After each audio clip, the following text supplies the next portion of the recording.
राधे राधे प्यारे भक्तों, आज हम एक ऐसे विषय पर चिंतन करने जा रहे हैं जो हर मनुष्य के जीवन का सबसे बड़ा प्रश्न है।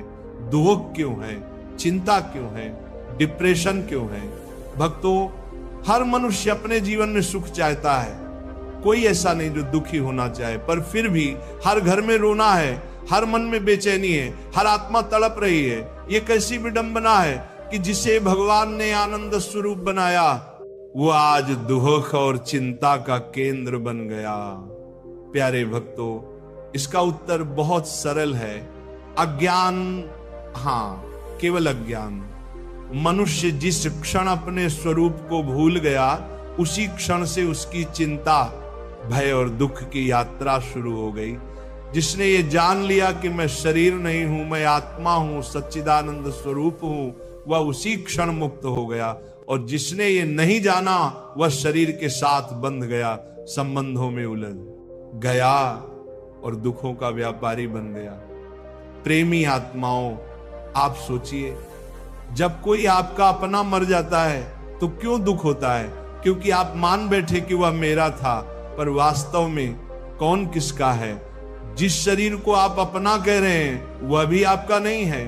जब यही शरीर आपका नहीं, तो फिर कौन आपका हुआ? एक बार एक साधक ने पूछा, महाराज, मैं बहुत चिंता में रहता हूं, हर बात की फिक्र करता हूं, क्या करूं? तो मैंने कहा, बेटा, पहले ये तो समझो कि जिस वस्तु की तुम चिंता कर रहे हो वह तुम्हारी है भी या नहीं।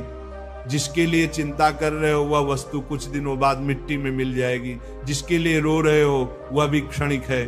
तो उस असत्य के लिए इतना हाहाकार क्यों?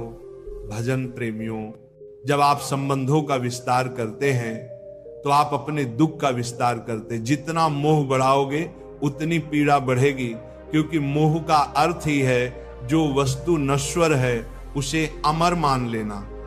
अभी अगर कोई समाचार मिले कि अमेरिका में किसी का एक्सीडेंट हो गया तो आप शांत रहेंगे, क्योंकि आप नहीं जानते कि वह कौन है। पर अगर बताया जाए कि उसमें आपका कोई रिश्तेदार था तो आप दुखी हो जाएंगे। क्यों? क्योंकि संबंध ने दुख को जन्म दिया, संबंध ने प्रेस्तर दिया। फैलाओगे तो दुख भी फैलेगा। प्यारे साधजनों, भजन से, नाम से, सत्संग से ये अज्ञान मिट सकता है। और जब अज्ञान मिट गया तो फिर ये संसार का दुख आपको छू भी नहीं सकता। एक गांव में पूरा परिवार रो रहा था। मैंने पूछा, क्यों रो रहे हो? बोले, महाराज, हमारी भैंस मर गई, पूरे घर का पालन उसी दूध से होता था, अब सब दुखी है। मैंने कहा, भैंस मरी है या तुम्हारी आत्मा? वे बोले, भैंस। फिर मैंने कहा, तो फिर आत्मा क्यों रो रही है? भक्तों, यही है माना हुआ संबंध, यही है माना हुआ दुख, और यही है माना हुआ ज्ञान। सच्चिदानंद भगवान के अंश होकर भी मनुष्य छोटी छोटी वस्तुओं में अपना सुख खोजता है। किसी का मोबाइल टूट जाए तो दुख, किसी की नौकरी छूट जाए तो चिंता, किसी का रिश्ता टूट जाए तो डिप्रेशन। क्यों? क्योंकि हमने अपने सुख की जड़ बाहर रख दी है। जो बाहर है वह नश्वर है और जो भीतर है वह शाश्वत है। प्यारे भक्तों, मस्ती बाहर नहीं है, मस्ती तुम्हारे अंदर है, पर तुम उसे बाहर खोजते हो, इसलिए परेशान हो, इसलिए दुखी हो। अगर अपने भीतर की मस्ती को जान जाओ तो कोई दुख रहेगा ही नहीं।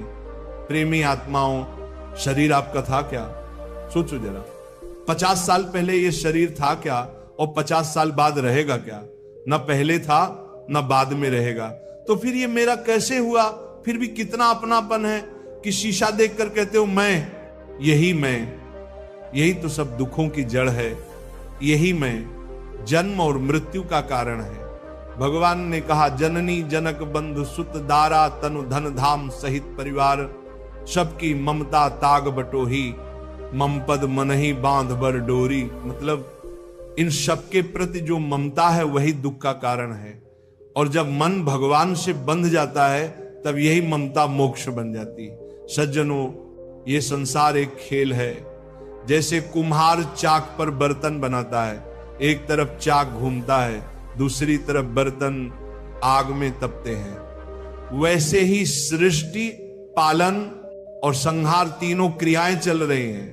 कहीं मंगल गीत गाए जा रहे हैं, कहीं विलाप हो रहा है, कहीं विवाह हो रहा है, कहीं मृत्यु, कहीं जन्म, कहीं अंत्येष्टि, पर खेल वही एक है, माया का।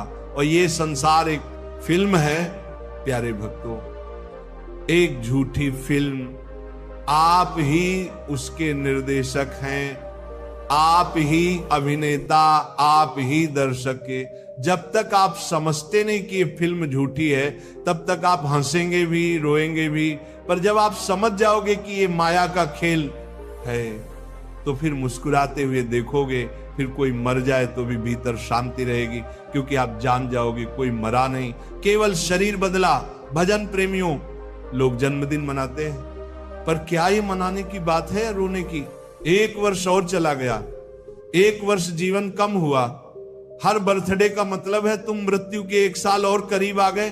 पर मनुष्य मना रहा है, क्योंकि उसे ये सत्य पता नहीं कि समय जा रहा है। भक्तों, एक आदमी की जेब में 1 लाख रुपए हो और कोई उसमें से 10,000 निकाल ले, तो वह खुश होगा या रोएगा? रोएगा ना। तो जब जीवन के 12 महीने निकल गए तो खुशी क्यों? रोना चाहिए कि जीवन घट गया। पर जो ये समझ गया वह दुखी नहीं होता, क्योंकि उससे पता है शरीर नश्वर है, आत्मा अमर है। प्यारे साधक जनों, मनुष्य का जीवन बहुत दुर्लभ है। ये खाने पीने, भोगने और झगड़ने के लिए नहीं है। ये अवसर है भगवान को पहचानने का, ये अवसर है अज्ञान को मिटाने का। जितनी देर तुम भजन नहीं करते, तुम्हारे भीतर अंधकार रहता है, और उस अंधकार से ही चिंता, अवसाद और भय जन्म लेते हैं। एक बार जब नाम का प्रकाश भीतर जल जाता है तो अंधकार भाग जाता है।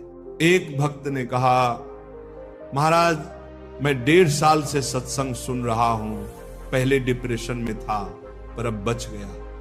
हाँ बेटा, सत्संग बचा लेता है, क्योंकि सत्संग ही वह प्रकाश है जो तुम्हें अंधकार से बाहर लाता है।